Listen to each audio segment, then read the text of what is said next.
这是我们穿越非洲即将抵达的第5个国家——几内亚比绍。其实，在旅途中最让我担心的都不是别的，就是过关。今天我们就一起来领略一下开着中国汽车在非洲过关的全过程。这是进几内亚比绍的第1个关口，在这里要办理汽车的通行的第1道手续——验车。经过了15分钟海关的肉眼扫描和人工缴费之后，我们可以上路。第1关丝滑，不久就迎来了第2关。在棕榈树下乘凉的警官告诉我，没事儿，你就把车停到这宽广的马路上。于是我们3个人下车去办理了签证和入境盖章，用时30分钟通过。随后通过关卡，但不到5米就又被叫了下来，办理汽车通行手续，用时30分钟拿到。今天过关算是非常的顺畅，但被告知我们手里的汽车手续只是残卷，如果只是拿着这个上路的话，还是会被罚款，缴纳的费用也不过只有1半而已。而完整版的手续还要在前方办理。对于过关的困难，我们早已见怪不怪，走不多远就再次被叫停。注意右边的民房建筑还真不是普通的民房，是当地的海关警署。这要是一不留神开过去，我保证你的荷包那绝对不会痒痒，所以罩子还得放亮亮。警官说要盖个章才能走，其目的嘛，基本就是要钱，有名头的收费那算是明码标价了，交钱继续出发。这个就是比绍的加油站了，你别看它不那么豪华，你一定要在这儿把油加满，因为这是之后最棒的加油站。加满了油继续出发，这时候可千万别忘了，咱们的汽车上路手续还只是残卷，在获得完整版上路手续之前，我们都是危险重重，一旦被拦停，根本不会管你什么原因，就是高额罚款。小心翼翼地走过了这15公里，终于来到了交通局。右边的黄色房子就是办理手续的地方，用时大概1个小时，不过好在没有多加为难。原以为各种手续齐全就可以安心开车了，但实际上这只是麻烦的开始。有人说我们这趟穿越非洲的旅行就像是西天取经，处处受阻，处处遇险。看大老远就看到了一位路上的福布勒，又免不得一顿盘查。还是老套路，盖章要钱，钱要的倒是不多，但是这一盘查就用掉了半个小时40分钟，着实耽误时间。兄弟们，我们现在在几内亚比绍啊，看看啊，光办单子啊就办了3个，这是许可证，签证检查2回，这路上一共检查了已经5次了，几乎每一次检查都要钱，他都能拿出合理的证据来，不是直接要小费。我给你开一单子，拿5000西法，那个拿1万西法，这个拿一路的就是得给钱，你还说不出来什么，因为咱们不知道人家到底是不是要不要钱，是免费的还是怎么着，反正就是你无论在哪个部门办都不合格。但是他居然还能讲价。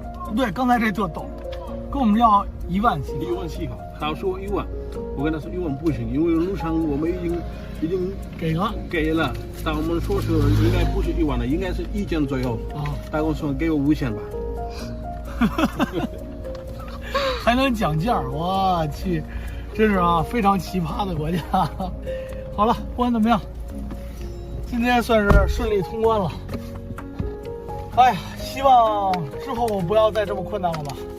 每一次过关都心惊胆战的。前方的白色车辆缓缓向右，这时候并不代表他要靠边停车吓客人，而是被什么人叫停了。老司机的我急忙利用白车做掩护，试图正常通过。可惜今天运气不好，还是被叫停了。真是此路是我开，要想从此过，必留下买路财。就算你是当地车，只要被拦下来，不留下点原则，恐怕也是难以脱身。更何况我们如此耀眼的中国汽车，早出晚归，走走停停，虽然只有200公里的路，但我们却走了一整天。不过也算是天黑前抵达了首都比绍，刚进首都就又被大兵叫停了。不管什么套路，万变不离其宗，拿园子盖章走人。我看了一下，别的车一般还真不叫你停车，可能是我们中国汽车造得太帅了，每个人都想过来看看。但是吧，就在短短的20米，连续被叫停3次，这是不是有点太过分了？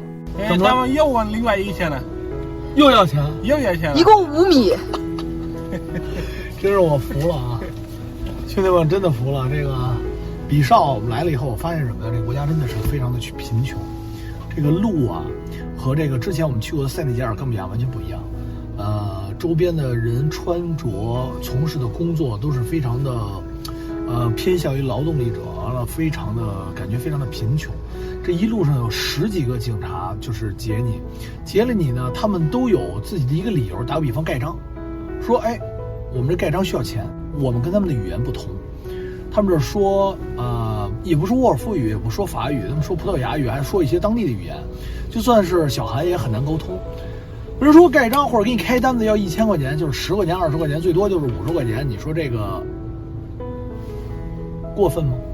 但是我也觉得挺频繁的，是吧？他说啊，这个是最后的，这是最后的了，说好了，对的，不要了，不要了，应该不要。这一路上1000、2000、5000。他说如果你回国，这个是第一个；如果你经过，这个是最后一个。进入比绍之后，我有一种腾云驾雾的感觉，视频拍下来远比肉眼要清晰得多。这个路感觉怎么样？这个路感觉在仙境中来着。知道为什么给你换了吧？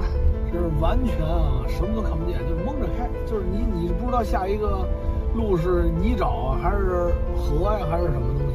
但是幸亏我聪明，前面有一辆出租车，这出租车长跑的肯定哪儿都。再仙境，我觉得我跟着他我也能出去。哇塞，真的还立一个牌儿，那车还坏了。兄弟们啊，这个靠镜头还能看见一些东西，肉眼几乎就是不可见了。肉眼看清晰度，只有你们看视频清晰度的不到1半。经过了一整天的奋斗，科米未尽，但总算也找到了能保证我们汽车安全的酒店。这就是我们穿越非洲的一天。不为别的，应该点个赞吧。希望明天是个晴天。